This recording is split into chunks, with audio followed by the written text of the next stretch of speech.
সম্মানিত মুসলমান ভাইরা ও আমার মা ও বোনেরা, যে ব্যক্তি কোনো রোজাদারকে তৃপ্তির সহিত আহার করাইবে, আল্লাহ তাআলা তাহাকে আমার হাউজে কাউসারের এমন পানি পান করাইবেন যে বেহেশতে প্রবেশ পর্যন্ত সে আর পিপাসা অনুভব করিবে না।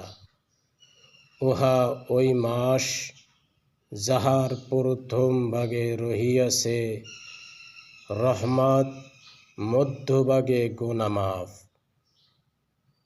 এবং শেষ ভাগে দোজখ হইতে নাজাত। আল্লাহ পাক আমাদেরকে এই হাদিসের প্রতি আমল করার তৌফিক দান করুক।